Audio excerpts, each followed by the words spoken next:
obejrzałem Małą Syrenkę nie dlatego, żebyś ty nie musiał oglądać, tylko po prostu, bo chciałem.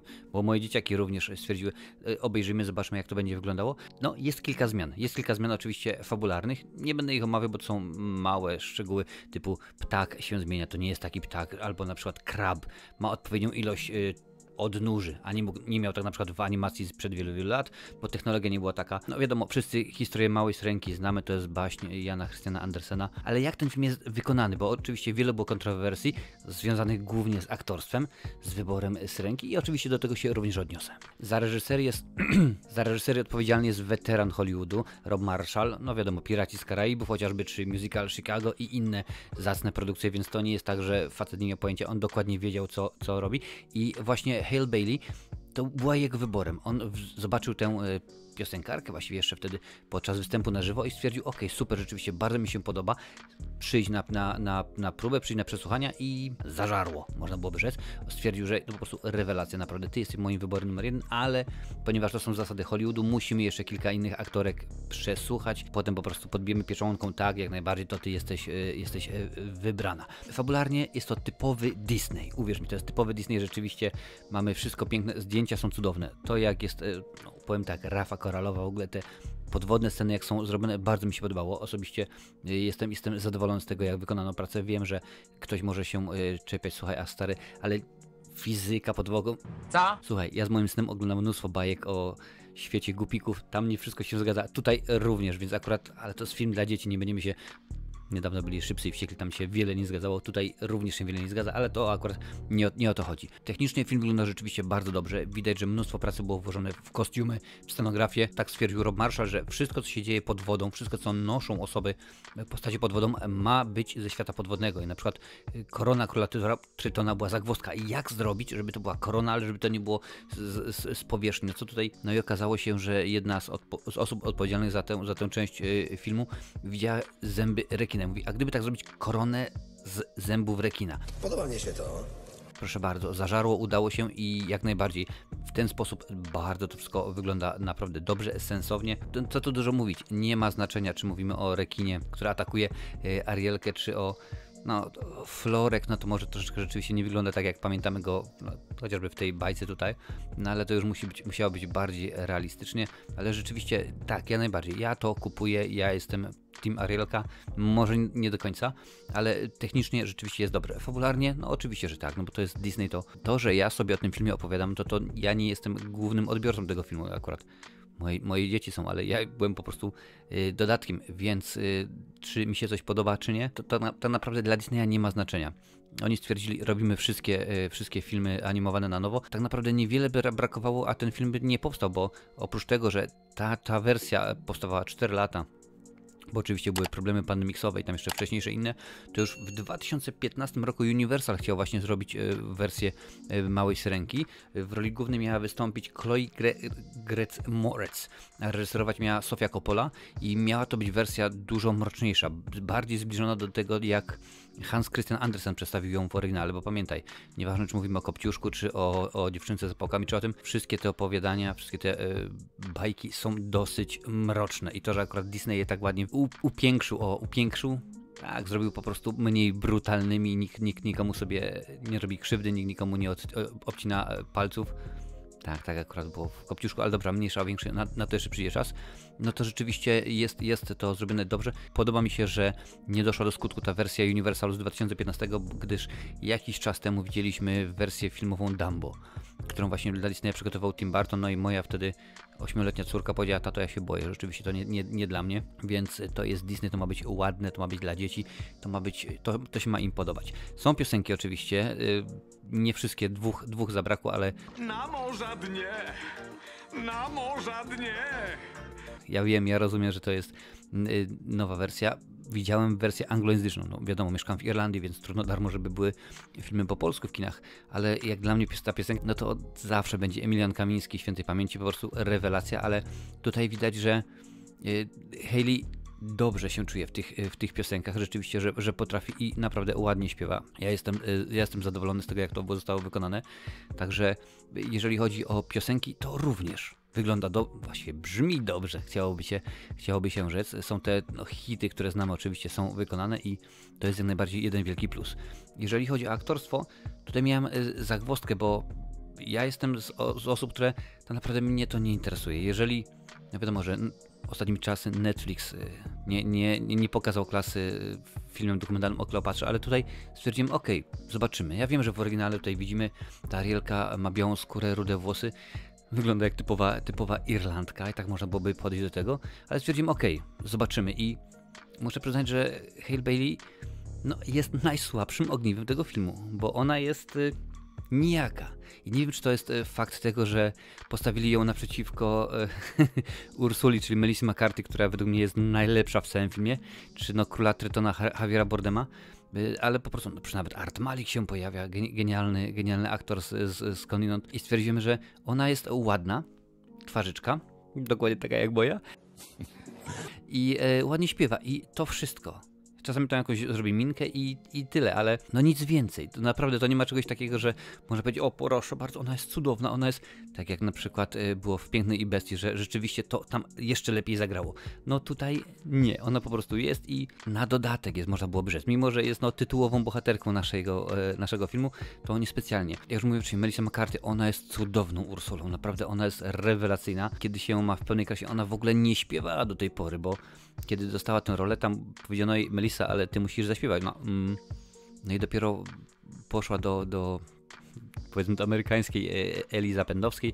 Tam zaczęła rzeczywiście może nie pobierać lekcji, ale udoskonalać swój głos i okazało się, że ona potrafi, więc tę piosenkę, którą może słyszeć, bo wiem, że w Polsce jest film dostępny z dubbingiem, a także z napisami, więc ta wersja z napisami oczywiście może być, będzie z głosem Melissy McCarthy, więc naprawdę jest cudowna.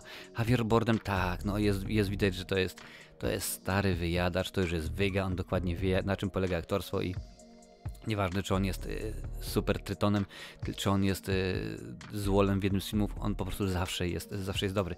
A jeżeli chodzi o te poboczne role, Sebastian mi się podobał, ten jego fajny rastafariański głos, taki z Jamajki, po prostu luźny Janek. Rzeczywiście pasuje do niego, jest to naprawdę bardzo fajnie zrobione.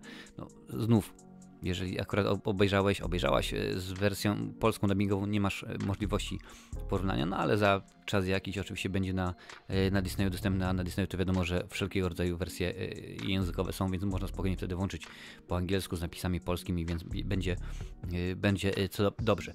Jeżeli chodzi o pozostałych aktorów, to tutaj mam zagwozdkę, gdyż chyba Tryton hodował w zasadzie nowa dziewczyna w Nowym Porcie, bo Król Tryton ma oczywiście kilka córek, chyba z 7 i każda jest innej rasy.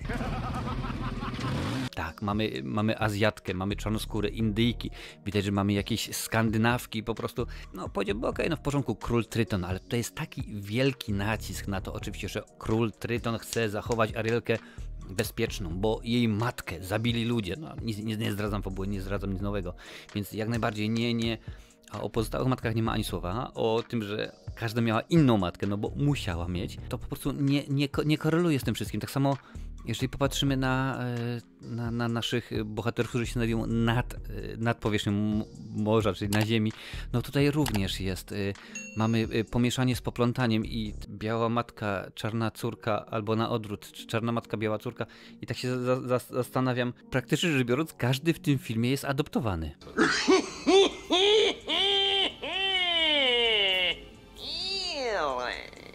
Bo jeżeli tak popatrzysz, bo Eryk oczywiście jest adoptowany, oczywiście rodzice są odmiennego koloru skóry, tam jacyś służkowie, paziowie, dokładnie wiesz, również jest to pomieszane. Ogólnie w fabule totalnie nie ma najmniejszego znaczenia, bo rzeczywiście to nie jest nagle tak, że mówimy o postaci, która nie może być. To jakby ktoś na przykład stwierdził, że to niech Mel Gibson zagra Martina Luthera Kinga.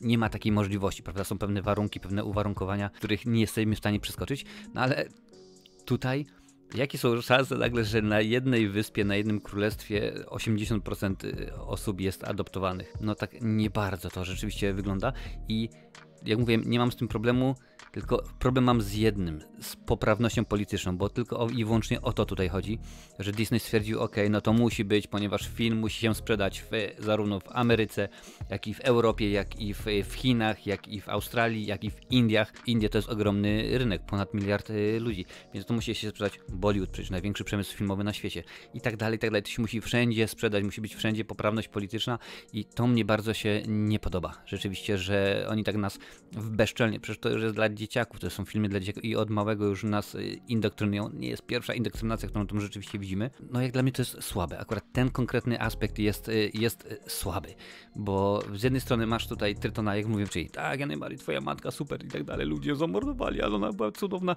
a tutaj te pozostałe 7 matek, czy tam 6, każda ma inną matkę, no to co, no to wy macie matki i jej nie żyje, koniec, kropka.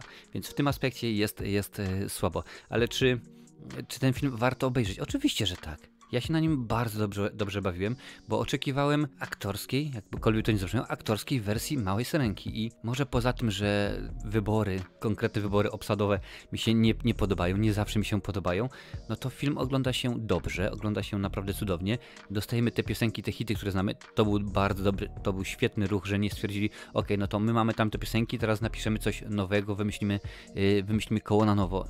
Nie potrzeba. Czasami po prostu jest lepiej zostawić, lepsze jest wrogiem dobrego. Skoro coś zadziałało i my to kochamy, więc rzeczywiście dobrze, żeby to zostało, nie ma co kombinować. Domyślam się, że to nie jest pierwszy film aktorski i domyślam się, że już nauczyli się, że czasami po prostu nie warto przekombinowywać. Czy jakoś tak. Więc rzeczywiście piosenki są, ładnie jest to wszystko zrobione i gros scen również jest odwzorowanych. Tutaj widziałaś teraz na zwiastunie chociażby tę scenę, jak Arielka wyrzuca włosy do tyłu w ogóle. Hale powiedziała, że prawie sobie kark skręciłam, bo akurat ta peruka, te doczepione włosy i tak dalej, to ważyło tyle, jeżeli już namokło, że po prostu bardzo mnie bolało, jak tam zarzuciłam włosami do góry. Ale rzeczywiście film muszę ocenić pozytywnie. Moja cena oczywiście na Filmwebie możesz sobie sprawdzić. W tym momencie już się zaczynają pytania w trakcie wywiadów. A co by było, gdyby była kontynuacja? Chcielibyście wystąpić? Mało znany fakt. Jest kontynuacja do animacji oczywiście. Tej sprzed wielu lat. No i oczywiście wypadali się, tak, ja uwielbiam kontynuację, która powstała wiele lat temu od twórca roli Eryka. No rzeczywiście, czyli co, teraz ona wyszła na ląd, to może teraz w drugiej części ja stanę się Syrenem. Czy jakoś tak i będę pływał tam u niej w Domyślam się, że jeżeli włoska firma Mamon Nakatsu czy Szmal się zgodzi, no to Disney stwierdzi, no to robimy kontynuację. Tego jeszcze nie grali, prawda, bo ani Piękna i Bestia, ani Król Lew, czy chociażby Dumbo, mówię oczywiście o wersjach filmowych, nie dostały swoich kontynuacji, ale słuchaj, platforma Disney Plus potrzebuje dużo nowych materiałów, potrzebuje dużo nowych filmów, produkcji, więc wcale bym się nie zdziwił, gdyby się okazało, że za jakieś... No dobrze, ten film powstał 4 lata, ale to też głównie przez to, że był pandemik, to jakoś tak niespecjalnie zagrało, więc różnie naprawdę z tym może być. Jak to się ma w stosunku do oryginału? Oryginał ma specjalne miejsce w moim serduchu. Czy po nową Syrenkę sięgnę szybko? Nie. Jak dla mnie jest to film, który obejrzałem. Dziękuję bardzo. Piosenki będą niezapomniane, ale to tylko dlatego, że to są te same piosenki, które właśnie z tej animacji tutaj, którą widzisz i jest to film do odhaczenia, o którym za pół roku, chciałem powiedzieć za pół roku, nie, no dobrze, o którym za miesiąc po tym, jak zniknie z sal kinowych, nikt już nie będzie pamiętał. A tutaj jest dużo więcej recenzji animacji. Zobacz je.